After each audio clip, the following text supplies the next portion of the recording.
안녕하세요. 어제도 그제도 파스 강동훈입니다. 오늘 제가 타고 있는 차량은 2023년형 폭스바겐 제타 1.5 TSI, 즉 가솔린 엔진이 장착된 모델입니다. 국내에서 폭스바겐은 디젤 차로 유명해요. 그동안은 2.0 TDI 2리터 디젤 엔진을 중심으로 모든 라인업이 구성이 됐고, 2년 전 제타가 도입되면서 폭스바겐에도 가솔린 라인업이 도입되기 시작했습니다.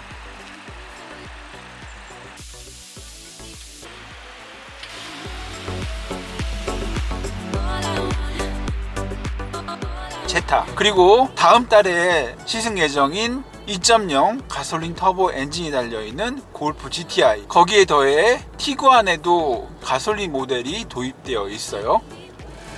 이 제타에 탑재되어 있는 1.5리터 엔진은요, 최고 출력 160마력, 최대 토크 25.5kgm의 힘이 발휘됩니다. 이걸 비슷한 급의 아반떼와 비교해보면 힘의 차이가 느껴집니다. 아반떼의 경우에는요, 최고 출력 123마력, 최대 토크 15.5에서 15.7kgm의 힘이 발휘됩니다. 아반떼의 경우에는 1.5가 아니라 1.6리터 자연흡기 엔진이 달려있는데요, 배기량은 크지만 출력이 낮은, 어찌 보면 조금 더 에너지 효율이 높은 엔진이 달려있다고 보시면 되고요. 제타 같은 경우엔 비슷한 급의 엔진이지만 힘이 훨씬 좋아요.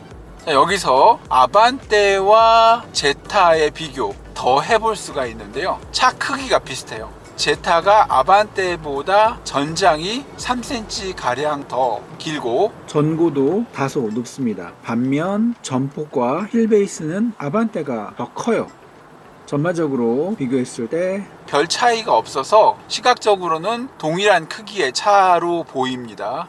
이렇다 보니 제타를 설명할 때 아반떼와 동일한 급으로 보거든요.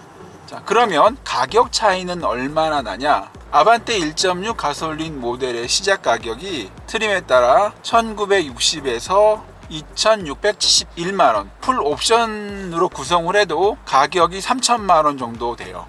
반면 폭스바겐 제타 1.5 TSI 모델 같은 경우에는 3,232만원에서 3,586만원, 표면상 약 1,000만원 정도 차이가 나는데요, 세부적으로는 800만원 차이 정도라고 보시면 돼요. 동일한 급이지만 제타가 당연히 비쌀 수밖에 없는데 800에서 1,000만원 사이, 이 정도면 수입차와 국산차 사이의 가격치고는 갭이 거의 없다고 볼 수가 있어요. 폭스바겐에서는 이 제타를 도입하면서 수입차 대중화라는 모토를 내세웠어요. 그리고 실제로 수입차 전체 가격을 봤을 때도 제타 가격이 낮은 편입니다. 이전 세대 제타의 경우에 그랜저 하위 트림 또는 소나타 상위 트림과 비교가 되는데 지금은 제타보다 비싸요.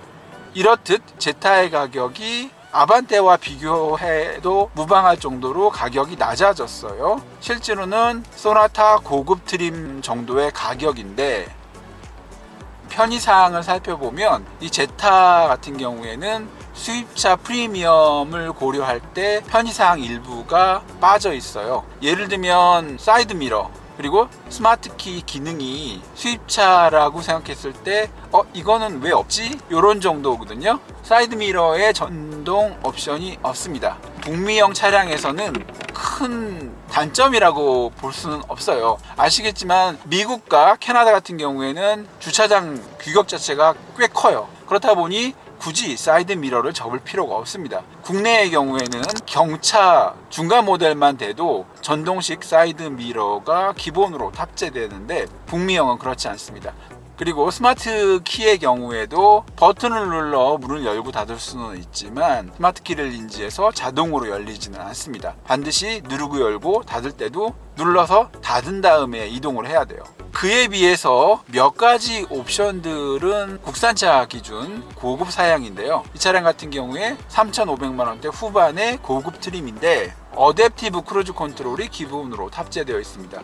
그리고 시트 같은 경우에 에르고 액티브 시트가 제공되진 않지만 운전석에 전동 옵션이 제공됩니다. 반면 보조석은 수동식이에요. 열선은 1열과 2열 모두 3단계 지원이 됩니다. 냉풍은 1열에만 3단계 지원되는데 이건 나름 고급 옵션이에요. 늘 말씀드리지만 국내에서는 엔트리 수입차처럼 인식이 되는데 유럽에 가보면 폭스바겐은 고급차예요. 폭스바겐 그룹 내에 시아트라든지 이런 보급형 브랜드가 있기 때문에 폭스바겐을 엔트리급으로 보지는 않습니다. 다만 국내에 들어와 있는 다른 브랜드들이 워낙에 고급 모델과 상위 트림으로 수입이 되어 있기 때문에 그에 비해서 폭스바겐의 편의상이 낮은 건 맞아요. 서스펜션 설정이 정직한 자동차 브랜드는 몇 개가 더 있습니다. 하지만 좀 더 고급스러운 링크를 건다든지 댐퍼 조정을 한다든지 이런 것들을 추가해서 정직하지만 좀 더 부드럽게 세팅을 하는데 폭스바겐 같은 경우에는 투알렉을 제외하고는 전자식 댐퍼라든지 에어 서스펜션이라든지 이런 것들을 적용하지 않고 스프링 자체도 딱딱한 편이에요. 앞서 제타 같은 경우에 아반떼와 비교를 하게 된다고 말씀을 드렸는데 아반떼와 비교해도 부드러움에 있어서는 아반떼 쪽이 조금 더 높게 평가가 돼요. 두 차 모두 장단점이 있다고 생각을 하는데 대부분의 국내 소비자들은 피치가 조금 더 길더라도 말랑말랑한 서스펜션을 좀 더 좋아하는 편입니다. 앞서 이 차량에 어댑티브 크루즈 컨트롤이 적용됐다고 말씀을 드렸는데요. 트래블 어시스트라고 하는 통합 기능이 포함되어 있는데 이 안에는 레인 키핑 기능까지 포함되어 있어요. 늘 말씀드리지만 국산차와 다르게 스티어링 보정 기능이 바로바로 들어가는 게 아니라 차선을 넘어갈 것 같은 상황에서만 보정이 됩니다.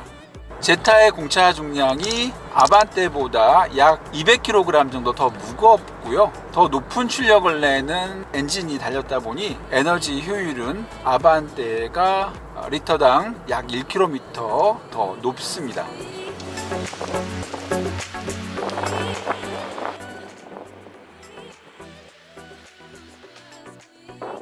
이상으로 폭스바겐 제타 1.5 TSI의 파워트레인 재원 그리고 편의사항, 승차감 등을 간단하게 살펴봤습니다. 아울러 이 차가 워낙에 수입차 중에서도 가격이 낮게 책정되다 보니 국산 준준형차 아반떼와도 비교해봤어요. 지금까지 어제도 그제도 파스 강동훈이었고요. 영상 내용 짧지만 폭스바겐 제타를 이해하시는데 도움이 됐다면 공감, 다음 컨텐츠가 기대되신다면 구독과 알람 설정 부탁드립니다.